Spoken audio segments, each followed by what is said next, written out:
Bien, ahí hago pasar toda la gente.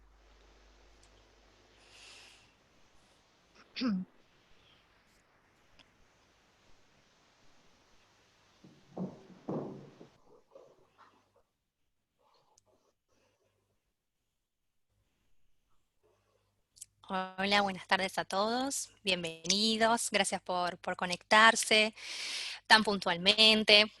Bueno, estamos todos citados a las 18. Quiero darles la bienvenida, presentarme ante todo. Mi nombre es Larisa Capdevila. Yo voy a ser la moderadora en este nuevo webinar que está por comenzar. ¿Sí? Les pido unos minutos para darle tiempo a la gente que continúe conectándose. ¿Sí? Tenemos bastantes participantes que van a ser parte de esta webinar.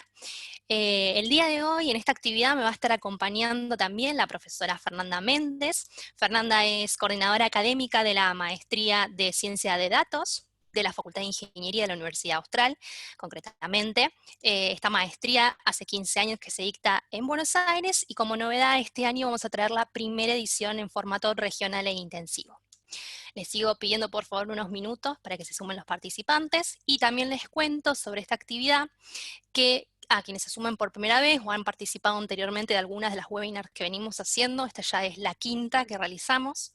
La idea de este espacio es generar un momento de análisis, de reflexión, tratar temas de actualidad y obviamente en este contexto tan especial, cómo impacta el COVID y los alcances en diversos ámbitos, como por ejemplo tratamos sobre economía, hablamos sobre agronegocios, sobre mercados financieros, la última fue sobre el rol del contador, y aprovecho para invitarlos a la próxima webinar, que va a ser el día 30 de junio a las 18:30 horas, no al mismo horario de hoy, sino a las 18:30 horas, y el tema realmente va a ser muy interesante y es China como el primer socio comercial de Argentina, los desafíos y estrategias para los negocios. En unos minutos vamos a poder escuchar a Gonzalo Zarza. Gonzalo va a ser el disertante del día de hoy. Él nos hablará sobre el tema que nos convoca, que es estrategia de datos y cómo recalcular el negocio. Y junto a él va a estar dialogando María José Soler, que es la profesora de Entrepreneurship de la Universidad Austral y también directora de operaciones de Endeavor Rosario. Así que bueno, les agradezco nuevamente por venir y los dejo con los disertantes. Muchas gracias.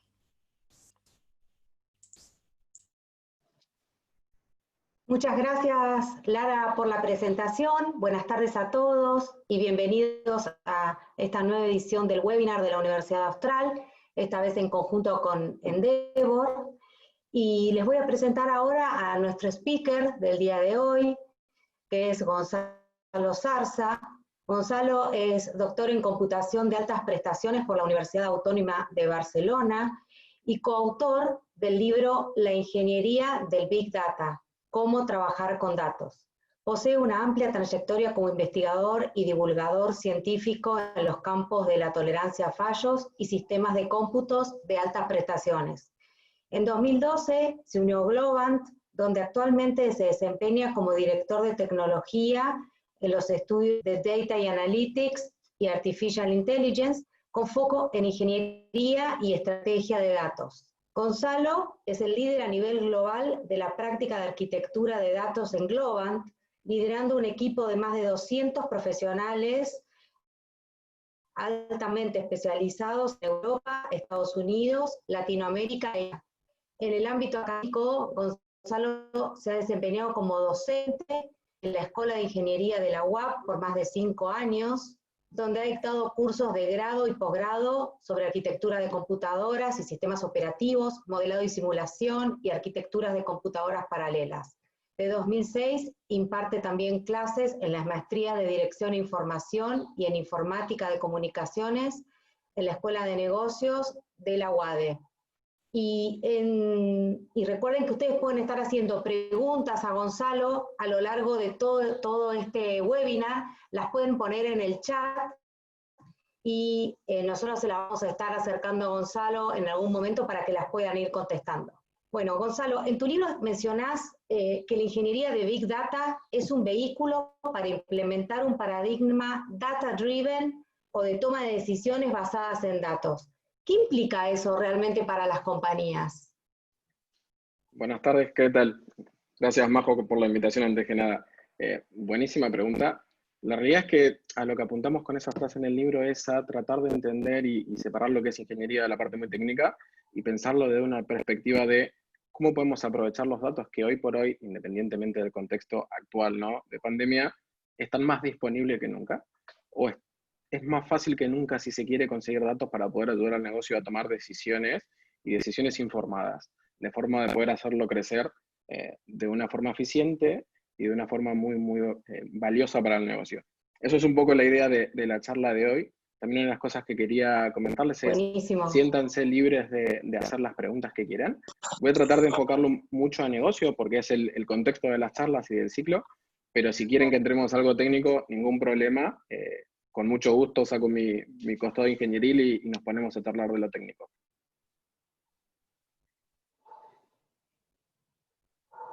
Si estamos listos, empiezo a compartir presentación y empezamos. Dale, sí, dale, compartí pantalla. Muy bien. Un segundito. Ahí estamos. Díganme si la pueden ver. ¿Se ve? Sí, se ve perfecto. Sí, perfecto. Genial. Comienzo con la charla de esto que les venía comentando de que le hemos dado el título de no hay datos y cómo recalcular el negocio a partir de esa falta de datos o de esa necesidad de descubrimiento de qué datos podemos utilizar para mejorar nuestro negocio. Todo esto en el contexto, si se quiere, del COVID, con la desaparición de un montón de datos por la cuarentena obligatoria que estamos atravesando y una serie de otras circunstancias que vamos a ir charlando y discutiendo a lo largo de la charla. Antes que nada, quería empezar un poquito con una presentación, más que nada para que se entienda por qué hablo tan raro, por qué tengo este acento tan particular, que es básicamente porque nací y crecí en Formosa. Luego estudié ingeniería en informática en Santa Fe, que es donde estuve 5 años y aprendí lo que es la humedad, realmente. Luego tuve una beca doctoral y me fui a Barcelona a hacer el máster y el doctorado en computación de altas prestaciones, lo que colaboró un poquito más a mezclarme el acento, y lo terminé completando viniendo a vivir a Buenos Aires cuando, como bien dijo Majo, me uní a Globant en el 2012. Solamente de contexto para que se entiendan, porque por ahí mezclo palabras y acentos. Pasando un poco a la agenda de la charla que vamos a tener hoy. No quería arrancar sin dar un paneo general, si se quiere, de qué son los datos y cómo trabajar con datos y qué es la estrategia de datos. De vuelta, no metiéndome en nada que tenga que ver con cosas muy técnicas, sino desde una perspectiva más de negocio y más que nada desmitificando algunas cosas que por ahí se pueden leer y que quizás no son del todo acertadas. Después de eso voy a pasar un poquito más y ponerme un poco más serio y empezar a charlar del tema que nos convoca, que es, si no tenemos datos, ¿cómo podemos hacer para conseguirlos o cómo podemos hacer para generarlos? ¿O cómo podemos hacer para aportar valor al negocio a partir de esta coyuntura? Luego la idea es poder también abrir la discusión completamente a ustedes y que puedan hacer la pregunta que quieran. Desde cómo trabajar con datos, cuánto me puede costar eso, cómo empiezo. Esto solamente lo pueden hacer las grandes empresas o también lo puedo hacer con una pequeña startup que tenga, con algún emprendimiento personal, de lo que quieran. Si quieren entrar en discusión de seguridad y privacidad, también podemos entrar, eso es un poco más polémico y seguramente tendremos opiniones encontradas, pero ningún problema en hacerlo. Arrancando un poquito con la parte de data, ¿no? Y este contexto que les comentaba. Seguramente la mayoría habrán visto este gráfico que surgió hace unos cuantos años, pero se popularizó bastante a partir de una presentación de Ford, en la que habla de que la data es el nuevo petróleo, o Big Data es el nuevo petróleo, que la realidad es que a mí mucho no me gusta porque se presta mucho a discusión y se presta mucho a confusión. O sea, se usó muy marketineramente, si se quiere, esta definición, y es muy difícil encontrarle el valor realmente a decir es como el petróleo. Ahora, si yo presento este otro gráfico, que es un poquito viejito porque es de 2015, pero describe magistralmente lo que queremos hablar en el sentido de, si yo tengo los datos y les cuento que cada 100 segundos se generan 2.300.000 gigas de información, la realidad es que no tiene mucho sentido. Ahora, si yo esa información la contextualizo, que es lo que está alrededor de ese número central, y les digo que hubieron tantas conversaciones de WhatsApp, o la gente hizo tantas compras por Amazon, que es algo más cercano al negocio si se quiere, o se hicieron tal cantidad de búsquedas de posiciones de trabajo, empieza a tomar otro matiz, ¿no? Entonces ahí es cuando realmente los datos para nosotros parecen que empiezan a tener más relevancia de negocio y no son solamente algo guardado en una base de datos por ahí, que más que un beneficio nos trae costos, porque hay que mantenerlos, hay que mantener la privacidad, hay que pagar los servidores, hay que pagar la electricidad, ¿no? Entonces, moviéndome un poquito más de esto y entrando un poco más en ¿Qué es eso que hablamos de Big Data, de estrategia de datos y cómo trabajar con esto? Básicamente, Big Data es poder tomar de todo ese gran mundo y volumen de información que hoy existe más que nunca, la información que realmente sea relevante para nuestro negocio principalmente, para poder tomar decisiones informadas que tengan impacto en el negocio, ¿sí? Porque si no podemos tener un montón de ruido y eso no nos va a beneficiar tanto como realmente podría hacerlo. Habiendo dicho esto, ¿cómo empezamos? Y la realidad es que van a ver que, esto adrede lo puse para que no se lea, de la cantidad de herramientas filtradas ya que existían en el mundo de Big Data en el 2016, que es un montón, y eso siguió empeorando en el 2019, siguen apareciendo un montón de herramientas impresas de Big Data, que la realidad es que desde el punto de vista técnico es imposible seguirlo, y no tiene mucho sentido. El real sentido de cómo empezar a trabajar con esto es de identificar de forma unívoca cuáles son las necesidades reales de negocio y cuáles son las oportunidades de negocio para poder, a partir de ahí, sí construir algo que tenga sentido, más allá de que nos podamos divertir o no con la tecnología, ¿no? De la mano de esto, hay una frase que es bastante vieja, si se quiere, que es: no podemos mejorar aquello que no podemos medir y no podemos medir aquello que no entendemos. De ahí es esto que vengo comentándoles de que necesitamos entender realmente qué necesita mi negocio. Necesita ser más eficiente, necesita poder generar nuevas fuentes de ingresos, necesita poder tomar decisiones más informadas, o por dónde van. Esto que parece un poco enredado, hubo una persona que es uno de los maestros de la estadística de Estados Unidos en un momento que lo definió en una frase bastante más clara que la mía, que es básicamente esta, ¿no? De confiamos en Dios, el resto de las personas tienen que traer datos, o si no, yo no les creo. Esta persona es Edward Deming, de hecho, que es el padre de la definición de calidad total, que hizo mucha mesa en Japón en la década del 50 y del 60. Pasando un poquito más a un poquito más serio es, ok, todo muy lindo, ¿de qué me sirven estas tres cosas, no? ¿O de qué me sirve la data? La realidad es que la data sirve para tres grandes grupos. Y esto está bastante bien explicado quizás ahí en la referencia, luego les puedo pasar las diapositivas de ese libro que está abajo de estrategia de Bernard Mark, en el cual la primera es poder realmente tener insights o ideas de negocios precisas que nos permiten tomar mejores decisiones, ¿sí? Dejar de adivinar o basarnos mucho en la intuición, que quizás en castellano está bien vista, decir una persona es intuitiva es algo bueno, pero en el resto de los idiomas no es tan bueno, y empezar a tomar decisiones realmente con información. Y el mejor ejemplo que encontré para simplificarlo es Waze. Antes de Waze, uno cuando salía del trabajo a las 6 de la tarde agarraba, miraba si estaba lloviendo, si había una manifestación o cómo estaba el clima para ver qué camino agarraba, qué avenida conviene agarrar en base a esa experiencia. La realidad es que hoy podemos agarrar el celular y Waze nos dice directamente por dónde ir con información certera y real, y en la mayor parte de los casos llegamos más temprano a casa, ¿no? Ese es uno de los grandes grupos. El segundo grupo, si se quiere, es el de poder hacer más eficiente el negocio desde el punto de vista de mejorar las operaciones. Aquí puse un ejemplo que quizás es un poco, o puede parecer un poco grandilocuente, seguramente después de las últimas semanas que todos vimos cómo esta empresa envió astronautas a la Estación Espacial Internacional, pero en realidad es que lo que está por detrás de eso, sobre todo cuando todos vemos los cohetes que vuelven a aterrizar de forma autónoma en las plataformas flotantes autónomas e inteligentes también, eso básicamente está basado en un uso inteligente de los datos disponibles. De hecho, si miran los videos de cuando el cohete aterriza en la plataforma, van a ver que a lo largo de la trayectoria lo va acomodando, ¿sí? Va tomando información en tiempo real. Esa información en tiempo real asiste a algoritmos de inteligencia artificial que manejan de forma autónoma el cohete para que no caiga. De hecho, antes de hacerlo y antes de saber qué datos usar, perdieron varios cohetes con explosiones que también son divertidas de ver. El tercer grupo, si se quiere, de los mayores es el de la innovación, que es quizás el que también tiene un mayor manoseo o una mayor mal uso desde el punto de vista léxico en el mundo de datos, ¿no? Que es monetizar los datos. Pero cuando hablo de monetizar los datos, en general estoy hablando de cómo dentro de los productos que ofrezco embeber esa inteligencia que me permite generar nuevos streams de negocio. El caso puntual de John Deere es el que quería acercar aquí, que es, todos conocen a John Deere, si se quiere, que es un proveedor de maquinaria, sobre todo en el mundo agrícola,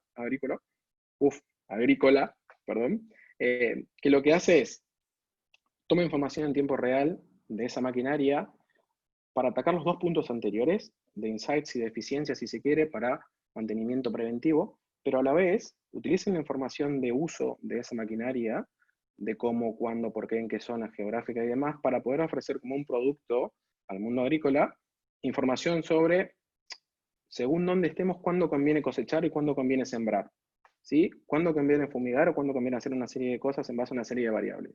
Ellos están monetizando los datos que se generan a través de su línea principal de negocio, que es la de venta de maquinaria. Ese es un ejemplo puntual de monetización, hay un montón, podemos discutirlo si quieren. Pasando un poquito de vuelta a esto que les comentaba de la data con contexto, esta es un poco más psicodélica, pero es un poco más nueva del 2019, me empieza a hacer referencia de vuelta a qué implica los datos o qué relación tiene con el negocio, que básicamente la quería utilizar para poder dar pie a lo que viene en la charla, que es atacar 3 casos en los cuales no tenemos datos. Seguramente todos estamos de acuerdo que lo que más falla es el pronóstico meteorológico, sobre todo en Argentina. Ese es un gran caso en el cual no tenemos datos. Vamos a charlar un poco sobre eso. Luego vamos a pasar al siguiente paso, que es cómo hizo Waze, que les mencioné recién, para sobreponerse a la falta de datos, ¿sí? Porque ellos viven de la información que nosotros brindamos en tiempo real de usar la aplicación, que es lo que va diciendo si nos movemos o no nos movemos en algún lugar del tráfico. ¿Cómo atacaron ese problema originado la cuarentena y cómo buscaron nuevas opciones de negocio en base a la información que sí tenían disponible anteriormente? Para terminar, que quizás no tiene tanto que ver, o no de buen sentido con el momento que estamos viviendo, vamos a charlar un poco de Airbnb. Airbnb aprovechó, no este momento, pero otro momento en el cual no había datos disponibles. Ellos crearon sus propios datos y a partir de eso lo que hicieron fue crear una línea completa de negocio a partir de esa monetización y creación de datos de forma inteligente. Hasta acá lo que vamos a charlar ahora, y hasta acá esta primera introducción para quizás ponernos todos en la misma página de lo que son los datos. Moviéndonos un poquito más, quería también aprovechar el tiempo para dejar una mini abertura a tener preguntas, por más que al final vamos a tener un gran espacio de discusión, pero no me quería aburrir hablando solo y de abrirle un poco la cancha a si alguien tiene una pregunta hasta aquí, si quiere comentar alguna cosa, y si no, seguimos charlando con la parte de negocio.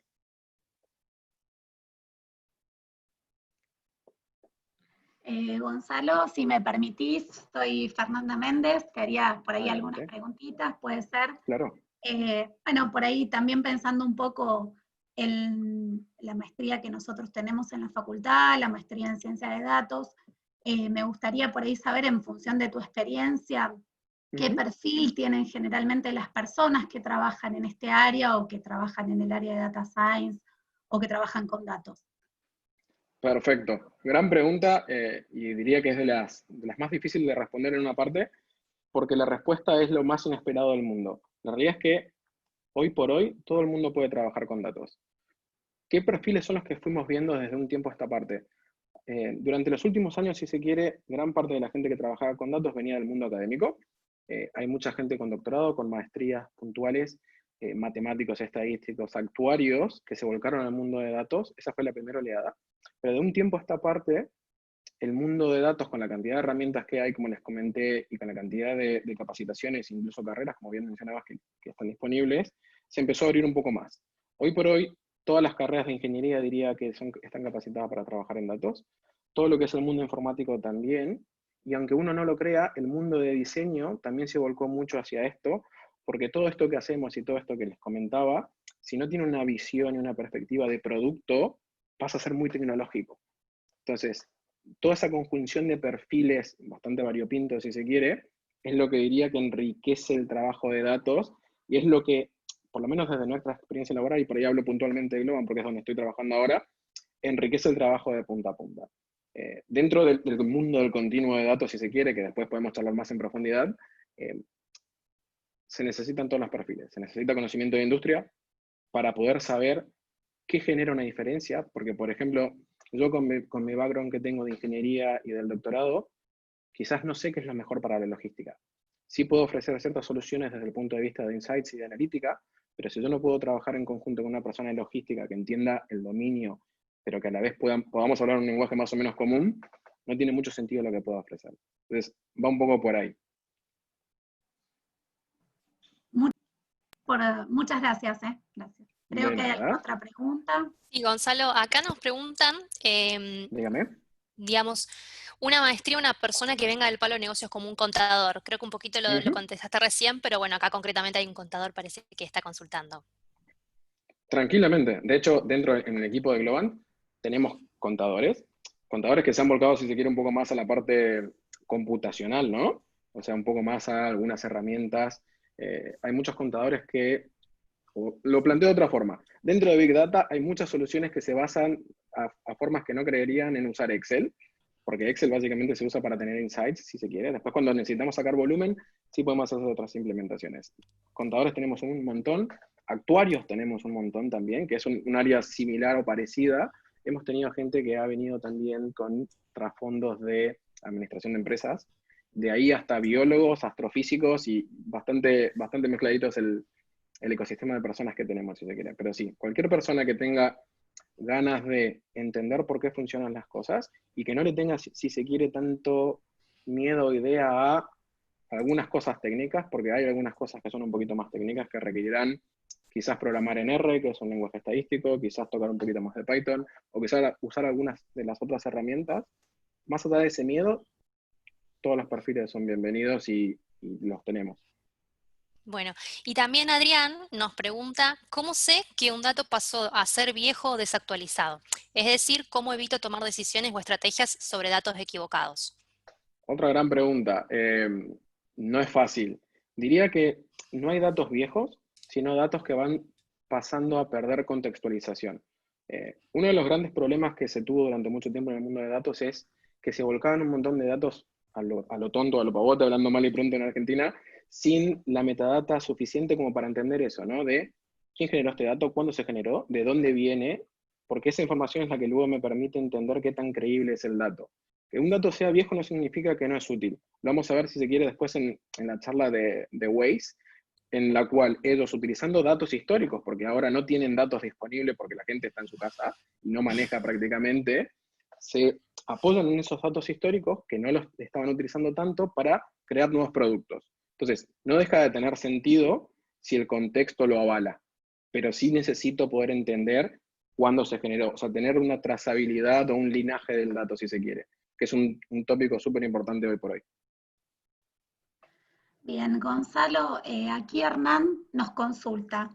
¿Se pueden identificar los grandes volúmenes de datos falsos que puedan modificar la validez estadística? Se puede, sobre todo si tengo el contexto. Si tengo el contexto. Así también hay gente muy preparada y que le está poniendo mucho ingenio a meter datos falsos en un montón de lugares. Se puede, pero necesita cierta rigurosidad que no siempre es fácil de entender. Cuando se hace, ¿a qué voy? Y hay ejemplos a lo largo de la historia de que ha pasado y que no ha pasado.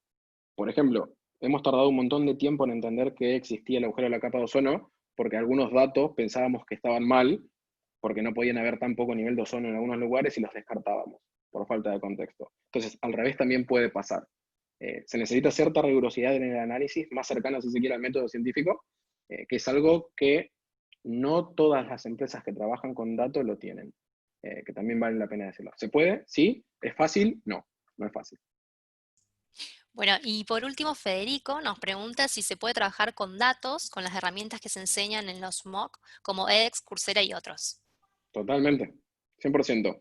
De hecho, nosotros dentro de la formación, dentro de la empresa, también lo uso como ejemplo, usamos gran parte de los MOOCs como complemento a la formación de algunos perfiles. ¿Cuál es el problema con eso? Que quizás la pata floja, o un poquito más floja de los MOOCs, no todos, es la experiencia puntual de cómo utilizar eso en contextos de negocios reales, en los cuales las condiciones son un poco más complejas. Por ejemplo, en el MOOC funciona perfecto, cuando nos vamos a trabajar con un banco nos damos cuenta de que esos datos no los podemos acceder, o que vienen completamente ofuscados porque hay un montón de cosas de seguridad en el medio. Entonces, los mecanismos y las formas para saltarse ese tipo de cosas o solucionar esos problemas vienen muy de la mano de la experiencia laboral real en esas. Yo suelo usar el término de war stories, ¿no? O historias de guerra, donde nos encontramos con un problema inesperado y tenemos que solucionarlo. Eso es parte también de la experiencia o el bagaje laboral de uno. Si les parece, sigo. Dale, perfecto. Después Esa vamos fue a la tener un última par de consulta. lugares más de consultas. Volviendo un poco al flujo de la discusión que tenemos y pasando ya a ponerme un cachín más serio, o no, ya lo veremos, y empezar a hablar de cómo trabajamos desde el punto de vista de datos para negocio. Lo primero que quería decir es lo que les comentaba, ¿no? Hay muchas veces que, porque por ejemplo el tema de la cuarentena no tenemos datos, y quizás podemos pensar que tenemos un problema de negocio, pero la realidad es que hoy por hoy si ponemos cabeza, si contextualizamos las cosas y si buscamos la vuelta, podemos conseguir esos datos que necesitamos para trabajar. Me tomé el atrevimiento anoche de buscar el pronóstico de Rosario, más que nada para ejemplificar cómo se pueden usar o no los datos, porque la primera cosa que queríamos hablar, como le comentaba, es el tema del pronóstico meteorológico. Esto era el pronóstico para ahora en Rosario, de ayer. Cuando entré a mirar hace un rato, ya me doy cuenta que de 4 indicadores, 3 le erró. Y lo empezó a actualizar, que ni siquiera, ustedes me dirán, ni siquiera sé si está tan así el clima en Rosario. ¿Esto por qué tiene, o sea, por qué sucede o qué es lo que está pasando acá? ¿No hay datos? Sí hay datos, los modelos no funcionan, hay un poco de todo y creo que todo el mundo tiene un poco esta idea de que un poco así, o sea, tiran a algunas cosas sin mucho sentido. De hecho, en Argentina creo que todo el mundo, más que ver el pronóstico, primero abre la ventana, saca la cabeza, mira cómo está el clima y ahí nos vestimos en consecuencia en la vieja época feliz que podíamos salir. Pero la realidad es que por detrás de eso, en lo que es el pronóstico meteorológico, hay modelos sumamente complejos, sobre todo tridimensionales, que se ejecutan en computadores de altas prestaciones, de esto que comentaba Majo, de los cuales supe trabajar en mi época en Barcelona, que usan un montón de información y hacen una simulación física muy, muy, muy precisa, que es la que se utiliza para el pronóstico meteorológico. De todas formas, sigue siendo un problema que tiene muchas aristas por resolver. Se hacen bastante tesis doctorales al respecto, pero el gran problema de esto no es el modelo, sino es la falta de información. Esto es información real del INTA, de los radares meteorológicos que hay en Argentina, que son parte de la información que usan para alimentarlo. Uno podría decir, che, no está tan mal, sobre todo en las áreas productivas. Ahora, si lo contextualizamos dentro de lo que son otros países, si no me estoy yendo a Japón, no me estoy yendo a Alemania, estoy yendo solamente a España, miren la diferencia. España es un país que es 6 veces más chico que Argentina y está completamente radarizado desde el punto de vista meteorológico. Solamente España tiene alrededor de 20 radares, nosotros tenemos alrededor de 12 desde el punto de vista meteorológico, y lo otro son las estaciones que se utilizan para medición de clima. Fíjense que en Santa Fe creo que hay 8 en toda la provincia, y en Argentina deben haber unas 50, 40, miren los puntos de la derecha en España. Cada uno de esos puntos son sensores que toman variables que alimentan esos modelos. Es por eso que fallan los pronósticos. ¿Qué pasó? De un tiempo a esta parte, la Asociación Mundial Meteorológica se dio cuenta, hablando en argentino, se avivaron, de que la gran mayoría de los aviones modernos tienen radares meteorológicos. Entonces, se generó un sistema mundial, que es el logo que está a la derecha, que lo que hace es tomar información en tiempo real de los aviones, porque sobre todo los aviones toman mediciones a diferentes alturas en las diferentes fases, y con eso se empezó a complementar el sistema de pronóstico meteorológico mundial. Genial, ¿no? ¿Qué pasó? COVID. El COVID lo que hizo es, produjo una reducción en este momento, o en las últimas mediciones de mayo, del 70% del tráfico aéreo mundial. De hecho, gran parte del tráfico aéreo que queda, sacando China, que está por ahí abriendo un poquito, es de aviones de carga que ni siquiera siempre tienen todos los radares, o sea, no todos están equipados con radares. El gráfico que está del lado izquierdo de la pantalla, si lo veo de frente, la línea azul es la que muestra la cantidad de vuelos en promedio en una ventana, o sea, dentro de una moving average, para el año 2020, con una reducción brutalísima. Esto es, todos esos puntos de datos se perdieron de forma inesperada. Eso no había pasado nunca antes. Lo más cercano, si se quiere, es, algunos recordarán cuando en Islandia hubo una erupción súper grande de un volcán hace unos años que cerró el espacio aéreo europeo. De hecho, yo quedé varado en Noruega, culpa de eso, pero era algo bastante acotado temporalmente y dentro de una región, entonces los datos no se perdían, si se quiere. Esto me dirán, ¿pero realmente afecta? La realidad es que sí. Hoy por hoy, esa merma de datos que alimentaban a esos sistemas hacen que en Estados Unidos estén pensando o estén considerando seriamente, o incluso lo tienen medio probado, de que la temporada de predicción de huracanes va a ser bastante mala porque no tienen esa información disponible. Lo que está abajo son capturas reales del tráfico. Cada puntito amarillo, no sé si se ve bien, es un avión de lo que era el tráfico en marzo, antes de la cuarentena en Europa, y lo que es el tráfico en abril. Prácticamente desaparecieron los puntos de muestreo. Y los que están son más que nada de carga, con estas cosas que le consideraba. Este es un ejemplo puntual en el cual podemos ver por el absurdo, si se quiere, cómo los datos sí nos pueden ayudar a un montón de cosas que quizás no consideramos tan importantes. Ahora, me muevo un poquito de acá, casi me olvido de esto. Esto era simplemente algo extra para reflejar lo que son los datos. Esas gráficas que están ahí salen de esta empresa que es Flight Radar 2024, que es una empresa que como máximo tiene 50 personas, que no solamente te envían un radar gratis si lo pedís, en lugares que no hay cobertura, sino que uno se puede construir el suyo. Yo tengo uno como el que está en la foto a la derecha, y tiene una suscripción que de otra forma vale $500 por mes. ¿Por qué? Porque ellos usan esos radarcitos, pequeños radares, para tomar información, y luego se la venden desde empresas de turismo, gobiernos, empresas de logística, y también para la parte de meteorología. Me cuesta por ahí traducir del inglés al castellano. Pasando un poquito más, y aprovechando, si se quiere, para mencionar a la frase de Churchill, que también estuvo bastante en boga ahora, de nunca desperdicies una buena crisis, les voy a contar qué fue lo que pasó con Waze. Estos son capturas reales también de Waze, de cómo estaba el tráfico en la ciudad de Buenos Aires, sobre todo en la zona de microcentros, antes de la pandemia y en el momento actual. Hubo una merma del 70% del tráfico, que uno puede decir, bueno, sí es lógico. El tema es que eso a Waze le causó una pérdida del 60% del revenue, o de los ingresos, si se quiere, antes de las deducciones, durante ese periodo, que es algo que para una compañía es brutal. ¿Qué hizo esta gente? Obviamente tiene la espalda de Google, ¿no? Empezaron a trabajar teniendo en cuenta esta información, que es, perdimos esto, estas son la cantidad de reducción en millas o kilómetros manejados por las personas, tenemos esta información real de cómo va evolucionando. De hecho, adrede puse abajo la de Argentina para que vean por qué el AMBA tiene el problema que tiene. Verán que a lo largo del tiempo se volvió a subir un 40 o 50% la cantidad de kilómetros manejados en la ciudad de Buenos Aires. Y con este contexto, esta información que tenía, empezaron a plantear dos diferentes productos nuevos en base a su información histórica, ¿no? Haciendo relación por ahí a la pregunta que me hicieron hace un rato. Esto que está acá, esta slide, la saqué de Business Insider y es parte del deck que usan ellos para pitchear a los posibles inversores las bondades de estos nuevos productos. Fíjense ahí donde apunta la flecha, lo que están diciendo. Que no solamente conocen mejor que nadie las rutas, sino que la pueden usar en favor de los negocios. Y esto es información que ellos tienen disponible porque nosotros se lo damos voluntariamente, porque ellos a cambio nos dan un servicio que es cómo llegar más rápido a casa o cómo llegar más rápido de un punto a otro, ¿no? ¿Cuáles son estos dos productos que sacaron? El primero es trabajar para hacer una personalización para que en la ruta que uno sigue teniendo en los momentos que puede salir de casa, haga una relación entre lo que era la cartelería, el OOH sería la cartelería estática fuera de casa, con pop-ups que me empiezan a aparecer en Waze. Y no solo eso, sino que empiezan a darme sugerencias de dónde puedo hacer pick-up, dónde puedo hacer un drive-thru, si quiero ir a un McDonald's, si quiero ir a un Starbucks, me empiezan a tirar sugerencias de ese tipo de cosas de cara a recuperar parte del negocio que fueron perdiendo. Esto no lo tenían antes del COVID.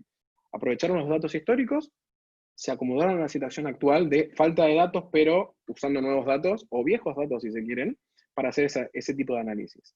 El otro producto que hicieron, relacionado con esto, es más orientado a las personas, a las grandes cadenas, si se quieren, muy pensado en Estados Unidos, en el cual ellos, en base a la información que siguen colectando, la nueva, me pueden decir qué funciona mejor y qué no. Entonces, si yo tengo un presupuesto acotado, porque tengo un menor ingreso por mes y solamente puedo abrir una o dos tiendas, entonces me dan la información de cuál funciona mejor para poner los recursos ahí, y las que no funcionan tan bien, no asumir que no va a funcionar o sí va a funcionar, sino con datos reales, hacer más eficiente ese uso de recursos. Hasta acá, más o menos lo que hizo Waze, ¿no? Que es, el pronóstico del tiempo se afectó por no tener datos, Waze se afectó por no tener datos, pero ellos supieron reaccionar y encontraron un nuevo uso de datos con nueva oferta de valor. Y teniendo relación con esto, dos cosas más, ¿no? Que por ahí, y me meto en un terreno escabroso, si se quiere, de la discusión que hay, por lo menos acá en Buenos Aires, de si se puede salir a correr, si no se puede salir a correr, si tiene sentido, si no tiene sentido, si tienen la culpa, si no tienen la culpa. Esta es información que está disponible de forma pública y gratuita en el sitio de COVID de Google, en este caso para otros países, no quise usar el de Argentina, en el cual se ve claramente, sobre todo en la gráfica de arriba, la cantidad de gente que está saliendo al aire libre y que va a los parques. Si en lugar de asumir ciertas cosas como muchas veces hacemos como seres humanos, usamos la información que ya está disponible para tomar esas decisiones, podría ser todo mucho más simple, ¿no? Sobre todo, simplemente aquí podemos ver que en Dinamarca están disfrutando bastante de los parques. En cambio, en España, por lo que sea, la tendencia fue brutalmente hacia abajo y hay 50% menos de personas haciendo eso. ¿Qué es lo otro que quería compartir? ¿Esto es infalible? No, la realidad es que no.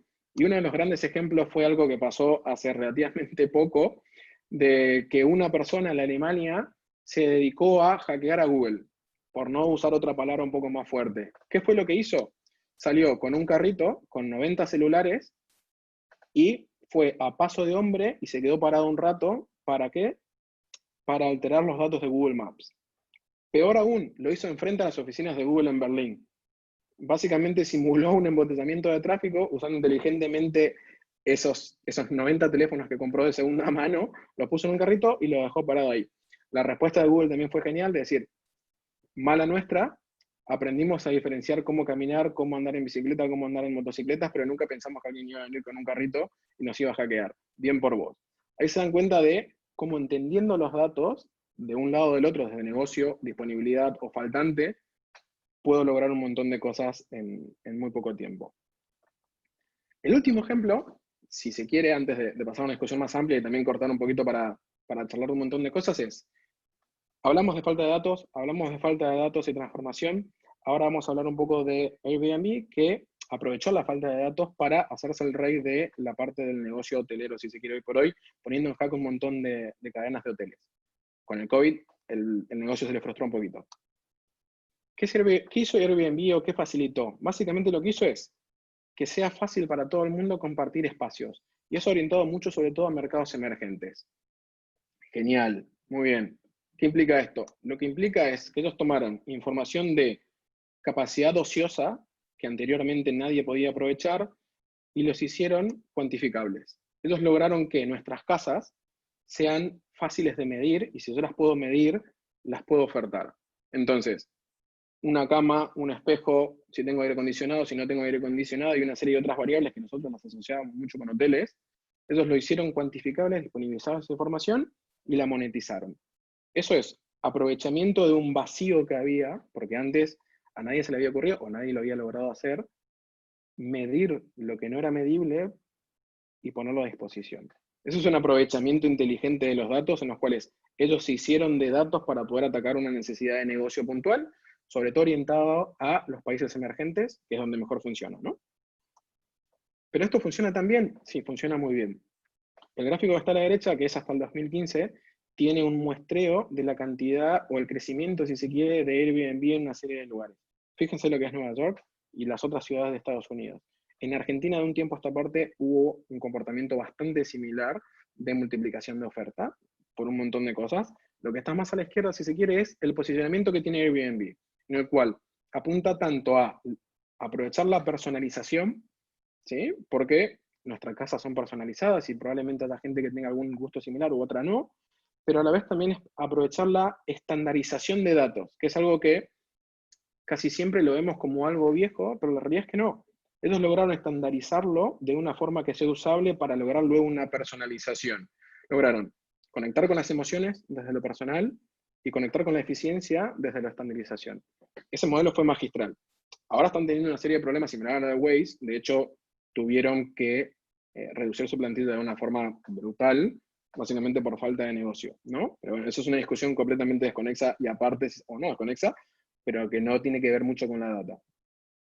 Hasta acá lo de negocio, pero que no quería concluir sin dar una parte un poco más monetaria de no todo es negocio, y también este tipo de soluciones se están utilizando para otras cosas, como por ejemplo, Google Maps en India disponibiliza información para migrantes, sobre todo en India hay mucho trabajo de migrante golondrina, de dónde pueden conseguir refugios, dónde pueden pasar la noche, dónde pueden conseguir alimento puntualmente en esas rutas de migración, utilizando la misma información que está disponible en Waze. Otros estudios un poco más formales, pero si se quieren también de hace un par de años, es cómo inteligencia artificial está utilizando las fotos que uno publica en Instagram para hacer una predicción, si se quiere, no para reemplazar, pero sino para ayudar a los psicólogos a entender si uno está entrando en un periodo de depresión o no. Algo similar ocurre con la educación, si se quiere, la traducción literal de literacy, del nivel de educación en los países en desarrollo, que a diferencia de los países desarrollados, tienen muy poca forma de medir realmente la efectividad o no del sistema educativo. Y si alguien dice Argentina, creo que estamos en cosas similares. Hay otro caso que a mí me gustó mucho, que no encontré la referencia para incluirla, que es un uso muy inteligente que se estaba haciendo, se aplicó en África durante las pandemias anteriores, sobre todo en el ébola, que lo que hacían es, ellos sabían que en muchos lugares remotos de África no existían datos disponibles o no podían mandar médicos para ver si había un brote o no. Entonces, empezaron a analizar qué sí estaba disponible. Y lo que está disponible son los celulares. No los smartphones, sino los viejos, los Nokia 1100 irrompibles, que creo que todavía tienen batería de la última vez que lo utilizamos. Y empezaron a analizar el patrón de uso. ¿Cuál era la hipótesis? La hipótesis era que si yo estoy lo suficientemente grave, lo último que voy a hacer es cargar mi celular. Entonces, si mi celular deja de pedir conexión a la antena, es porque está teniendo un problema grave. Si eso se empieza a replicar en ciertas áreas de una celda de un teléfono celular, probablemente tenga sentido mandar a un equipo médico para ver qué está pasando. Esa información es completamente anónima, si se quiere, estaba disponible, solamente que se está usando de una forma mucho mejor de un punto de vista humanitario. Hasta acá lo que les quería contar, para no robarme todo el tiempo y para no aburrirlos y que no sea un monólogo. La idea es abrir un poco la discusión a preguntas. Si quieren que charlemos de cosas técnicas, la podemos hacer. Si quieren que hablemos de negocios, lo podemos hacer. Ningún problema con eso. Muchísimas gracias por su atención y discutamos lo que les parezca pertinente. Bueno, Gonzalo, si me permitís, me gustaría por ahí hacerte alguna pregunta más. Bueno, por ahí me preguntaba cuando te escuchaba, por ahí en grandes empresas, ¿de qué área dependen estas iniciativas de datos? ¿Reportan directamente al directorio? Bueno, a ver, ¿qué opinabas vos de esto? Totalmente. En las empresas de grandes volúmenes de un tiempo a esta parte, lo que se fue evidenciando es que se empezó a crear un nuevo C-Level, que es el CDO, que hace referencia a Chief Data Officer, a contraposición del Chief Digital Officer, anteriormente utilizado en otras empresas, de los cuales suelen depender este tipo de iniciativas.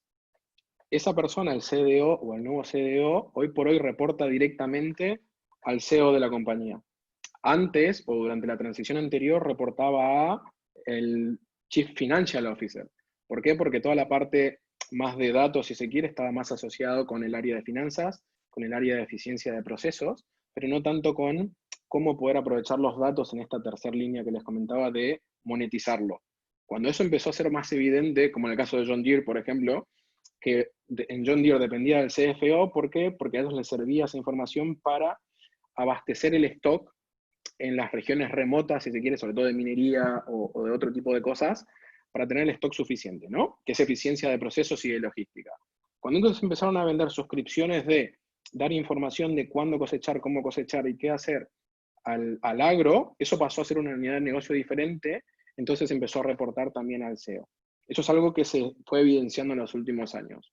No todas las empresas necesitan un CDO, pero diría que sí necesitan que este tipo de iniciativas se discutan en el nivel de board, sea de C-Level o sea de otra forma de management de empresas por ahí un poco más pequeñas o dinámicas. Bueno, muchas gracias por tu respuesta. Gracias. De nada. Gonzalo, Sí. yo te quería preguntar, ¿cómo pueden hacer las pymes o los emprendedores para aprovechar los datos? ¿Necesitan mucho capital para hacerlo? ¿Cuánto tiempo pueden tardar en desarrollar alguna de estas? La realidad es que no necesitan ni mucho tiempo ni mucho capital. Lo que más necesitan es pensar cómo pueden mejorar el negocio. En el sentido de, como esto que les comentaban, ¿no? ¿Qué queremos hacer? ¿Queremos hacernos más eficientes? ¿Queremos encontrar nuevas líneas de negocio? ¿Queremos tomar decisiones de forma más informada, si se quiere, o no? Una vez que tenemos esto más o menos identificado, lo que se suele hacer es plantear una metodología bastante más ágil de desarrollo, que es los productos mínimos viables, ¿no? Que sería como la tercera etapa de una consecución de, primero empezamos con una prueba de concepto, luego pasamos a un prototipo, luego pasamos a un producto, que tiene que ser algo ya que se puede usar. Eso se puede hacer en 3 meses, teniendo esta idea clara de a dónde más o menos queremos ir, ¿no? No tiene por qué ser 100% certera, podemos ir aprendiendo por el camino. En 3 meses podemos salir con algo utilizable. De hecho, es la forma que nosotros solemos plantear estos desafíos con Juan, que es la persona con la que escribimos el libro, en su momento que trabajamos juntos, somos colegas en ese sentido, y lo que se necesita son 3 perfiles principales, a grandes rasgos, ¿no? Puede cambiar un poquito uno por otro. Una persona que piense el producto. ¿Por qué? Porque tiene que ser usable, básicamente, y no todas las empresas tienen un área informática lo suficientemente grande como para dar servicio, entonces tiene que ser amigable y tiene que resolver el problema del día a día, sea en el campo, en una fábrica o en una oficina. Los otros 2 perfiles son una persona que piense cómo modelar esos datos, ¿sí? Desde el punto de vista de extraer el valor de negocio real para alimentar ese producto, y la persona que se encargue de tomar los datos, hacer todo este proceso que veníamos charlando, muy de la mano también con lo que comentaban de son válidos, no son válidos, tiene sentido, no tiene sentido, y disponibilizarlos. Con esas 3 personas, en 3 meses, se puede sacar un montón de productos sumamente potentes. Perfecto, gracias. Bueno, Gonzalo, yo te traslado unas preguntas, digamos, que en 2 partes hace Federico. La primera es, ¿deberíamos ponernos a estudiar cómo usar Python como si fuera inglés? O sea, ¿Python es el inglés del 2020? Probablemente no soy la persona más objetiva para responderlo, pero diría, si no es Python, sí por lo menos algo mínimo programático, ¿sí? Así como Excel se convirtió en el de facto de negocio de un tiempo a esta parte, con todo lo que implica de funciones, macros, pivot tables y demás, todos los que hemos trabajado con algún tipo de dato, económico o no, más o menos entendemos de qué va eso, incluyendo mi padre, que es ingeniero de la vieja escuela civil. Yo personalmente creo que Python se va a convertir en eso. A medida que pasa el tiempo se va simplificando, y la ventaja que tiene Python respecto a otros lenguajes es que es menos duro de empezar. Sigue siendo programación, pero es mucho, al ser un lenguaje de scripting, más que nada con una idea original de scripting, es más fácil arrancar. O sea, la barrera de aprendizaje de entrada es mucho más simple, y hoy por hoy existen un montón de librerías disponibles para no tener que reinventar la rueda. No sé si me animo a decir que va a ser el próximo inglés, probablemente sí. No sé qué tan rápido, o en Argentina es un poco más complejo para el sistema educativo, pero sí. Bueno. ¿Aconsejo aprender Python? Sí, sin lugar a dudas. Bueno, acá igual te dice que te juegues, ¿Python o R? Python. Ok. Ahí hay una dicotomía, si quieren, por más que me puedo meter en una polémica. Yo viniendo del mundo académico y estando ahora en el mundo industrial, R es muy propio de la vieja escuela de Data Scientist, de las personas que vienen de academia. Sobre todo tengo, un colega y amigo que es doctor en astrofísica, y él viene de haber trabajado siempre con R. Y es sumamente útil, y para él es el mejor lenguaje. Las nuevas generaciones de Data Scientists vienen más de otras carreras, si se quieren, y no necesariamente de la academia, entonces es más probable que vengan con Python. Hoy por hoy Python es mucho más potente para hacer desarrollo de datos y de inteligencia artificial. ¿Por qué? Porque hay un montón de modelos ya entrenados para Python, porque hay un montón de librerías ya utilizadas, ya desarrolladas. Entonces, no tengo que ponerme a entender todo, puedo pensar qué necesito resolver y usar eso que ya está hecho. Acá Nacho nos propone una opción intermedia y dice que elijamos Python, o sea, un poquito de los dos. También, pero bueno, ahí hay que ver el tema de eficiencia de desarrollo, que es otra eterna discusión un poco más técnica, ¿no? Que incluso se da con Python. Y después también quería agregar, Federico, un poco para completar la pregunta, es ¿qué tipo de formación, según tu opinión, tiene que tener ese CDO que mencionabas hace un rato? Esa es jodida. La realidad es que tiene que tener algo de background técnico para poder entender qué inversión y qué tiempo se necesita normalmente para llevar adelante estas iniciativas. No tiene por qué ser 100% experto, pero sí tiene que entender de qué habla. Y por otro lado, también tiene que tener formación financiera en parte, o de producto, según el tipo de empresa que sea, para poder interactuar con el resto del C-Level. ¿Por qué? Porque muchos de estos proyectos, como bien charlábamos, son apuestas. Y si yo no sé cómo defenderlos respecto a un directorio, es muy difícil contar cuál es el retorno de inversión que van a tener esos productos, porque muchas veces no lo sé, o muchas veces los estoy estimando y estoy apostando, si se quiere, en cierto sentido. Cada vez es menos apuesta, pero requiere de bastante espalda. Tiene que saber de lo técnico, puede ser tranquilamente con lo que comentaban antes de los cursos a distancia, sea Coursera, Udemy, Udacity. hay algunos que son muy buenos, sobre todo Udemy tiene algo que se llama los nanodegrees, que están bastante buenos. Entonces, con ese tipo de formación se puede salir para adelante, pero tiene que hablar los dos idiomas. Lo técnico para hablar con los equipos que lo implementan y el lenguaje de negocio para convencer a las áreas no técnicas de que eso tiene sentido.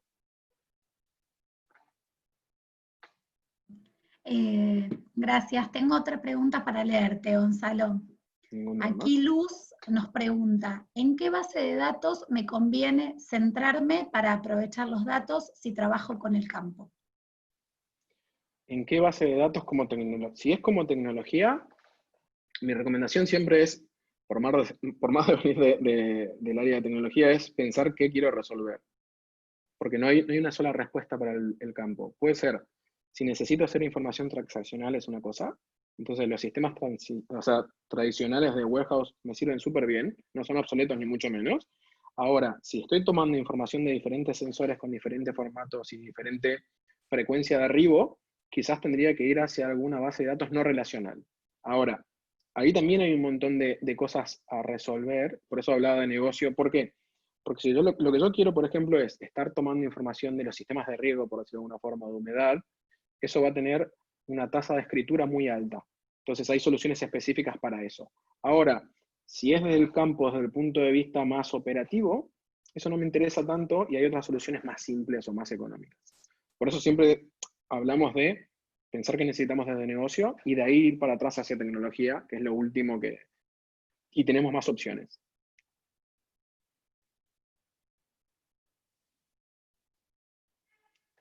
Denme un segundo que perdí el audio, me parece.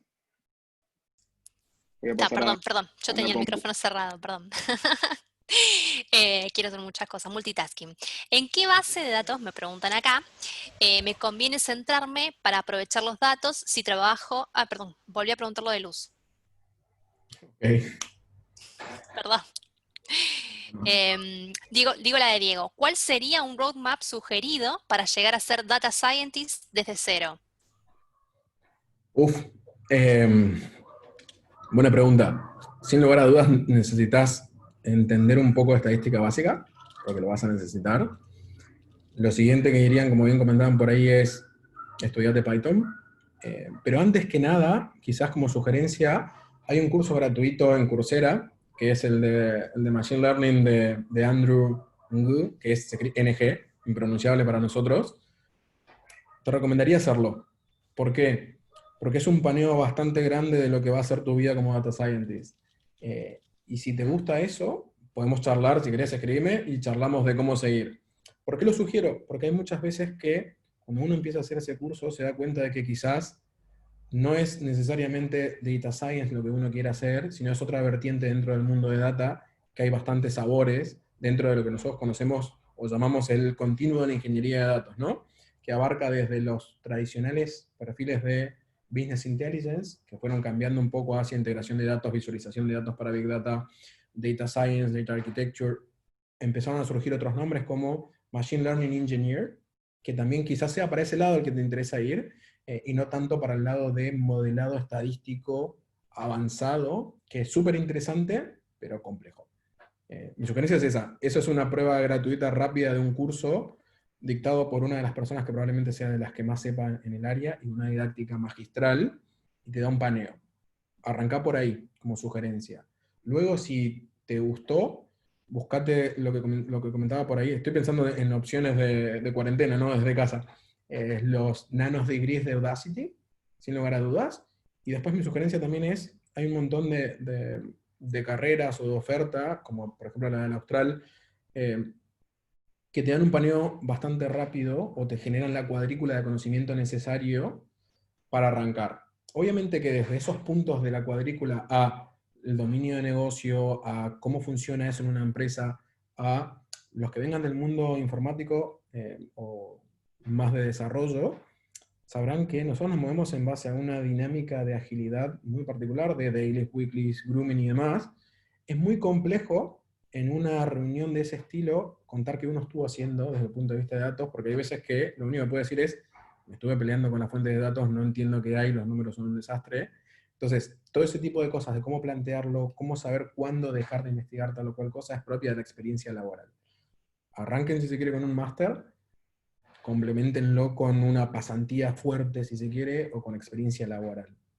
Pero de vuelta, primero hagan ese teaser inicial de ver si les gusta o no. Gonzalo, te leo otra pregunta. Sí. Dice Cecilia, soy licenciada en periodismo y me interesa trabajar con Big Data en periodismo de datos y en comunicación corporativa. ¿Sería un perfil apto para realizar una maestría? Totalmente. Hablo por ahí un poco de experiencia dentro de esto que también comentaban cuando hablamos de la inscripción. Yo en UADE doy los cursos de data en 2 maestrías. Una más orientada a negocio, que es parte del MBA, y otra un poquito más técnica.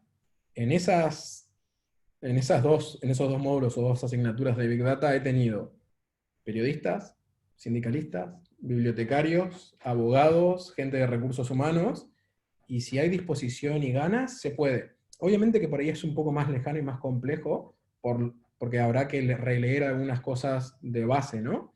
Como si yo me meto en cosas de estrategia o de periodismo, probablemente también tenga que leer algunas cosas para saber de qué están hablando y que no quedar mirando para todos lados, ¿no? Pero independientemente de eso, se puede, y se recontra puede, y de hecho te lo sugeriría si lo quisieras hacer. Buenísimo. Tengo una pregunta más que nos dice, Gonzalo, ¿puede ser que la data es un campo que todavía no está siendo aprovechada en Argentina? ¿De Argentina en qué sentido, quizás? ¿Desde el punto de vista del Estado o desde el punto de vista privado? Desde el punto de vista privado, sí, seguro. De hecho, Globant tiene, o sea, dentro de Globant se están haciendo trabajos de data bastante estratégicos, se diría, y hay muy buenos profesionales en el campo. Desde el punto de vista del Estado, es una pregunta compleja. Se pueden hacer un montón más de cosas de las que se están haciendo, seguro. Hay algunos análisis interesantes, sí. Pero por eso no sé bien, cuando se refieren a Argentina, hacia qué lado van. Él hablaba más del sector privado, me está acá aclarando. El sector privado se está haciendo mucho. Ahí empieza un poco también la dinámica de lo que les comentaba de cuando hablamos del data science, del CDO, perdón, de entender si tenemos un sponsor interno o no. En algunas empresas muy tradicionales, si se quiere, de logística, de retail, o de que vienen funcionando súper bien, no se está usando tanto los datos como se podrían usar. No estoy seguro, pero quizás empresas de la magnitud de Arcor, no sé si están usando de la forma que podrían explotar los datos. Hay otras empresas un poco más dinámicas, un poco más nuevas en su forma de trabajo, menos waterfall y más ágil, que lo están usando un montón. Banco Macro lo está usando un montón, YPF, sin ir más lejos. Nosotros con YPF hicimos un prototipo, que terminó siendo un proyecto súper interesante, que era automatizar el ingreso a los edificios corporativos utilizando inteligencia artificial. ¿Por qué? Porque en los headquarters de YPF tardaban más o menos media hora en hacer la acreditación de cada una de las personas que iba a visitar la oficina, y la realidad es que por lo general eran personas de alto perfil. Entonces lo que hicimos fue automatizarlo, usar reconocimiento facial con un iPad en la puerta de entrada, y se redujo de media hora a unos pocos minutos. Obviamente que siempre puede fallar por un montón de cosas, pero ahí siempre se puede revertir al camino tradicional, y puede fallar, ¿por qué? Porque hay gente que mandaba fotos de cuando terminó secundario y tenía 60 años, entonces sí, es más difícil que lo reconozca, o la iluminación por ahí afectaba algunas cosas, pero ese es un ejemplo puntual de algo, si se quiere, no tan estratégico, pero sí de marca, en la cual se está utilizando. De ahí en adelante hay un montón de usos. También hay un montón de empresas que hasta ahora no lo estaban aprovechando. Yo creo que igual que con el contexto de la pandemia, muchas empresas se dieron cuenta de que necesitan digitalizarse y necesitan transformar algunos procesos, entonces se va a utilizar mucho más de lo que se venía usando. Tengo una pregunta. Gonzalo, perdón. Perdón. Porque veo que hay varios que están preguntando por ahí lo mismo. Me decían si podías repetir el curso gratuito que mencionaste previamente. Hay un curso, no recuerdo ahora el nombre de memoria, pero es el de Andrew Ng, en Coursera. De hecho, fue el primer curso que se publicó en Coursera, que es gratuito, de Machine Learning. Justo ahí Alejandro nos está compartiendo por el chat el link, me parece, así que fíjense. Yo lo hice hace unos años, no sé si lo ayornaron un poco o no. Era un poco áspero en el sentido de que el lenguaje que utilizaban para los ejercicios era MATLAB, o la versión gratuita Octave, depende si lo decimos en castellano o no, que es similar a R para los que vienen de ese mundo, pero menos potente, más programático. Entonces quizás eso tiene una barrerita de entrada, pero por lo menos desde el punto de vista de contenido es magistral. Y tiene una dinámica y didáctica muy, muy buena. Buenísimo. Bueno, y acá Federico nos pregunta que si uno viene de las ciencias sociales, ahí es necesario tener un conocimiento avanzado de estadística o los programas tipo librería de Python subsana eso. Me imagino que para introducirse en este tema de No es necesario, pero es algo bueno de tener. O sea, no lo descuidaría. No es necesario.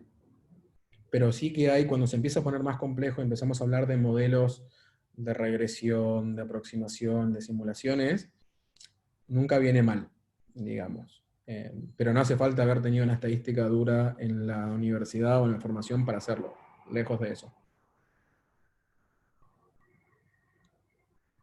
Bien, Gonzalo, te leo otra pregunta de parte de Germán. Sí. ¿Cómo ve el futuro de la recolección de datos? ¿Centralizado en un solo programa potente o descentralizado en varios programas, haciendo pivot en un programa mayor? Lo más probable es que esté descentralizado. A lo que tendemos es a la descentralización, un poco también tocando otra temática que también tuvo mucho auge y mucho marketing no del mejor, que es IoT, o Internet de las Cosas. Tendemos a distribuir el proceso y la toma de datos descentralizada. Sin ir más lejos, estas cosas que venía comentando de Waze es completamente descentralizado. O sea, no hay una toma de datos centralizada, no hay una decisión centralizada, sino que es en etapas. Obviamente que hay un montón de estrategias que tienen que ver mucho con cuándo tengo que dar una respuesta. ¿Sí? Que es esto que dentro del mundo de datos se habla mucho de el near real time, o casi en tiempo real, que yo tiendo a definirlo como en realidad como business real time. ¿Por qué? Porque depende de mi contexto de negocio. Quizás tomar una decisión en un minuto está bien para cierto negocio, pero un controlador aéreo no puede tomar una decisión en un minuto, ¿no? Porque es propio del contexto de negocio. Entonces, según esas características de negocio, y ahí refuerzo de vuelta lo de pensar en el negocio y luego ir para atrás, ¿tendrá sentido centralizar o no tendrá sentido centralizar? Después empieza el tema de costo, ¿no? De centralizar es más económico, es más peligroso, y tiene más latencia. Descentralizar es mucho más eficiente desde el punto de vista de datos, pero es mucho más caro, por lo general. Entonces hay como varias variables y depende mucho del caso. Si tuviera que apostar, yo apuesto a la descentralización.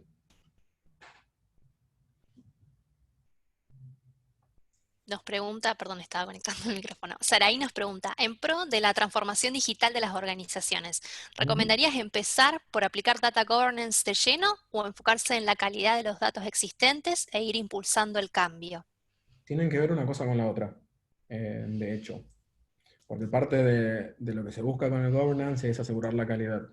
Nosotros por lo general hablamos, y también lo tratamos un poco en el libro, de trabajar en dos cosas, en la madurez de datos y en otra palabra que es muy difícil traducir al castellano porque suena feo, cuando digo educación de datos, que es el data literacy, que en inglés tiene mucho que ver con la capacidad de poder entender los datos y poder entender para qué me sirven los datos.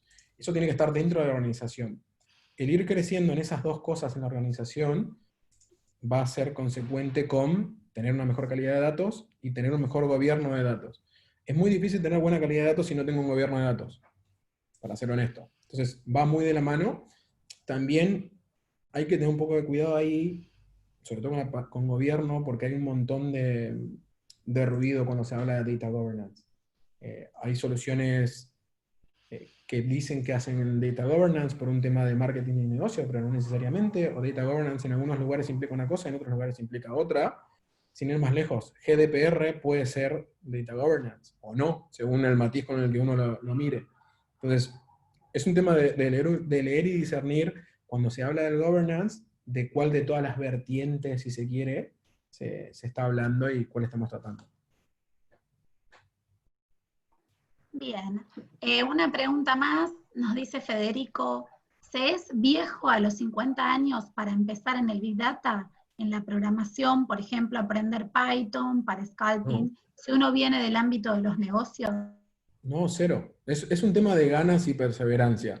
Diría que lo más importante es, mi papá me diría, lo más importante es ser cabeza dura, y ir para adelante, porque como todo lo técnico tiene cierta barrera de entrada, si se quiere, ¿no? Por más que hoy por hoy hay unos cursos súper didácticos, pero no, lejos de.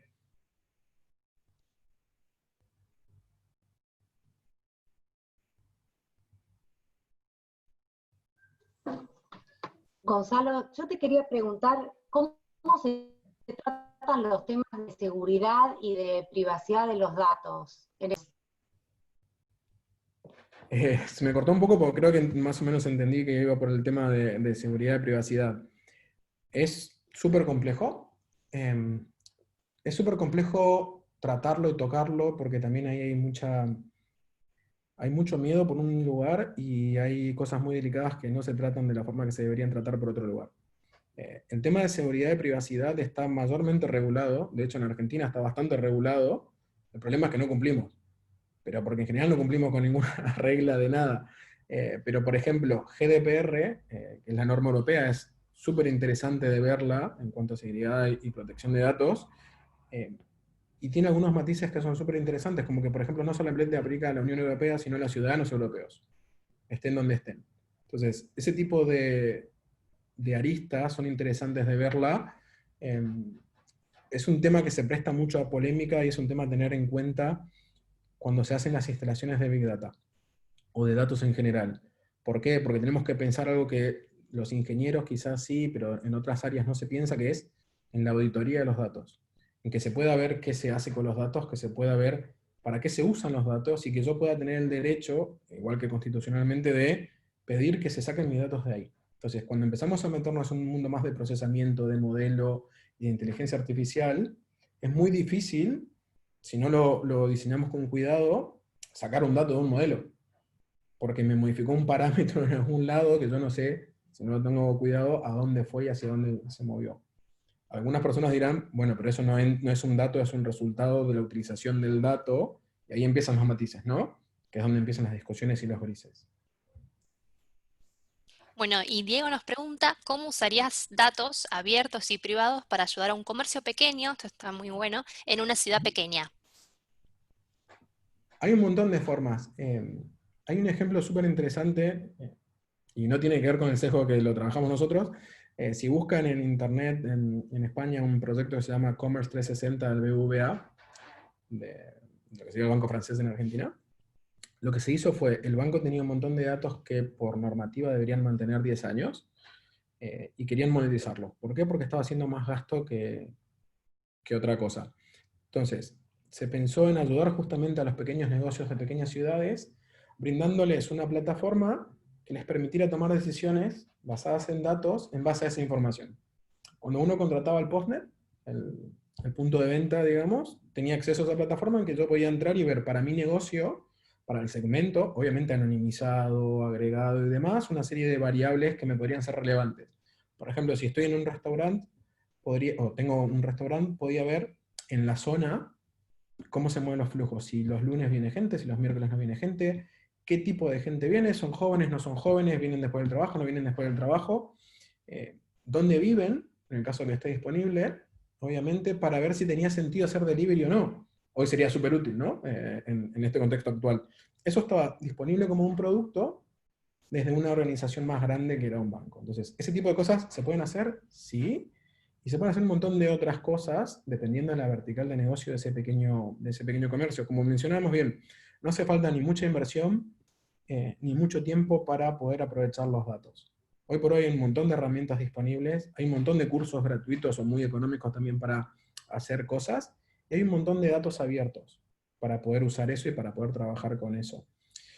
Una sola nota de aclaración es, siempre miren el tema de las licencias al usar este tipo de cosas. ¿Por qué? Porque hay un montón de datasets disponibles que no son para uso comercial, ¿sí? Que están gratuitos, son libres, pero es para desarrollo y para investigación, pero no se puede usar comercialmente. Entonces tengan cuidado con eso como nota al margen. Lo mismo con algunas herramientas que son de uso comunitario, pero no comercial. Gonzalo, te leo otra pregunta de parte de Marcelo. Dice, ¿cuál es el foco de aplicación por defecto o que cae de maduro de aplicación del Big Data en e-commerce? No sé si hay un foco por defecto de Big Data en e-commerce.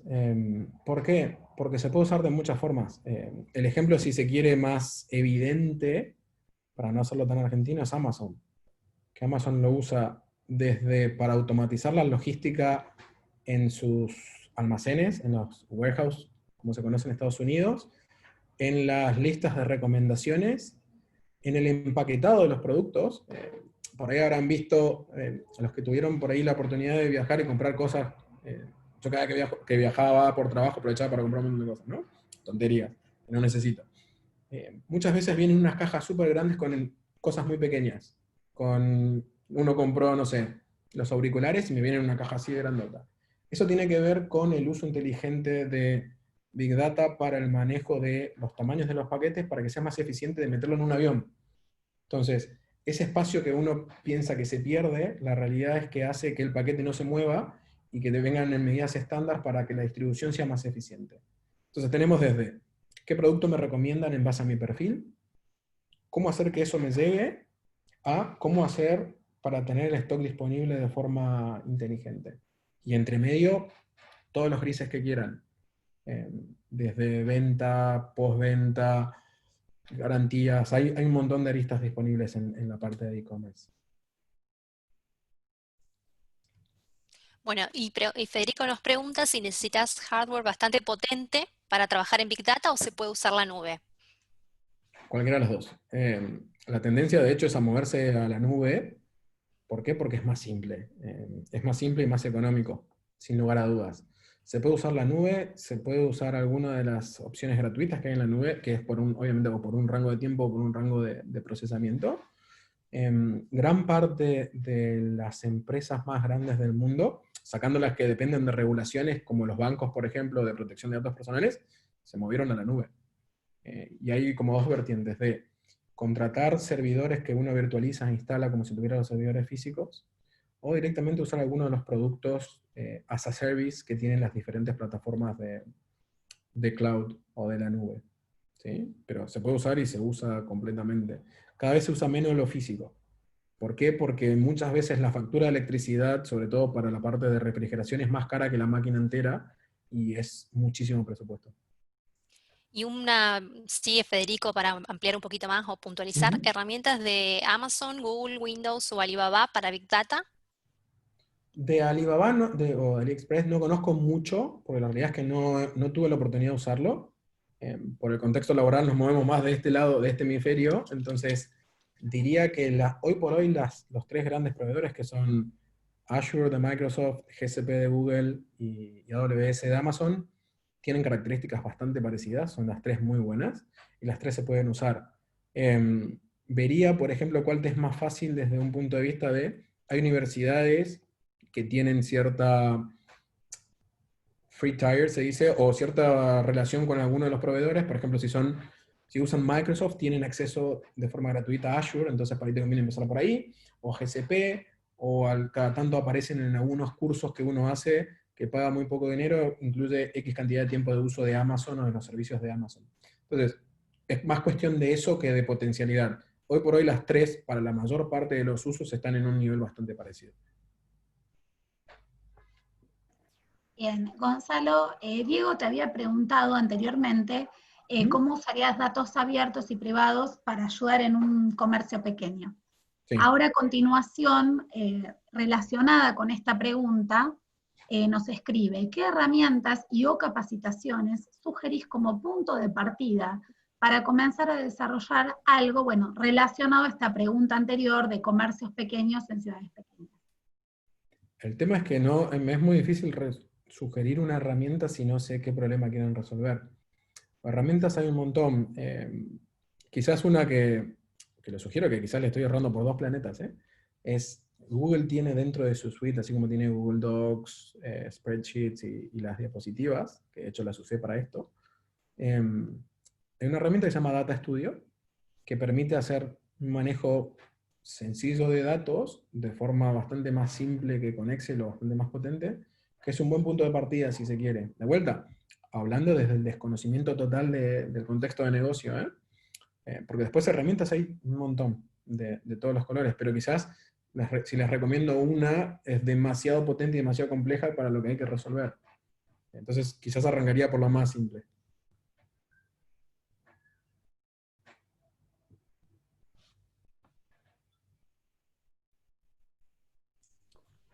Bueno, aquí en el chat ya no hay más preguntas, pero si alguien más quiere hacer una última pregunta, es el momento de hacerlo. Hablador calle para siempre. Federico nos pregunta, más allá del gusto, ¿en qué nivel salarial arranca alguien en Big Data? Vamos a la información que nos importa. Queremos La saber información cuánto relevante cobra alguien en Big Data. me sorprendería que no surgiera esa pregunta. Se cobra bien. Diría que dentro del mundo informático, en general, es de los mejores pagos. Por lo general, bastante. Los rangos dependerán, porque depende, la mayor parte de las empresas hacen una ecuación que tiene que ver con el costo de vida del lugar, ¿no? No es lo mismo lo que me pagarían en Formosa que en Buenos Aires, por el costo de vida y por una serie de cosas, y aparte que en Formosa no hay. Tendría que trabajar remoto, quizás hoy podría. Entonces, depende un poco de eso, depende de la necesidad de mercado. Hasta el día de hoy hay más demanda que oferta de estos perfiles, por lo que es un mercado, como dirían, bastante caliente en el sentido, las personas, o sea, hay mucha oferta muy agresiva por estos perfiles porque todavía no llegamos a un nivel de madurez en el cual las personas que salen de las carreras tengan 5, 6, 7, 8 años de experiencia de campo como para tener ciertas posiciones, ¿no? Entonces, eso hace que haya mucha... Nos robamos mucho las personas entre las empresas más grandes y es lo que querían preguntar, y los salarios son de los mejores del mundo informático. Pero queremos saber, ¿se cobra en pesos o en dólares, Gonzalo? Decinos. Depende de la empresa. Hay de las dos cosas. O sea, Ok. en Argentina, tengan en cuenta que en Argentina está prohibido cobrar en dólares, ¿no? Arranquemos por ahí, solamente se puede cobrar en pesos. Ahora, ¿cómo se hace ese depósito en pesos? Si tenés un algo fijo en dólares que lo multiplican por el valor, es otra discusión. Te van a depositar en pesos, pero la base está en dólares. Acá Y no me meto amplía en la parte de freelance, porque eso es otra discusión, y seguramente esto se está grabando, así que no voy a entrar en esto por acá. Bueno, pero ¿en Bitcoin, en criptos, se cobra? Se cobra de ¿O no, cualquier o es forma. una práctica habitual? Conozco amigos que están trabajando para afuera, que han vivido en algunos otros lugares y mantienen su cuenta, asumo que declarada, y cobran directamente ahí, en la moneda local, que puede ser en euros, puede ser en dólares. Hay gente que conozco que cobra en criptomonedas también, es un poco más turbio. Hay gente en Argentina que cobra en pesos muy buenos salarios, con revisiones periódicas muy buenas.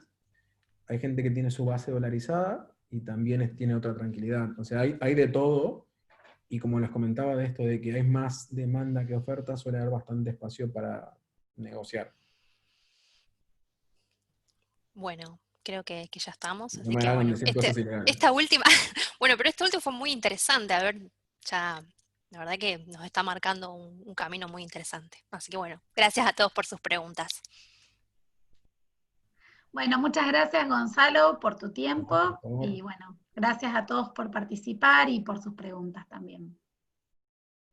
Muchísimas gracias a ustedes. Y muchas gracias, Gonza, por sumarte. Me encantó, súper didáctico y muy amena toda la webinar y la presentación. Me alegro.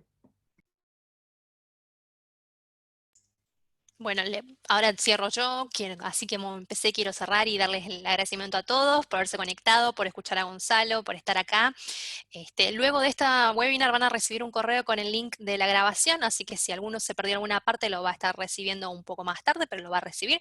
Así que bueno, les agradecemos nuevamente y les recuerdo que la próxima semana, el 30, tenemos una nueva webinar que está relacionada con hacer negocios con China y socio comercial. Así que bueno, también estarán recibiendo la información de las próximas actividades que hagamos en este contexto. Muchas gracias a todos nuevamente y que tengan una buena tarde.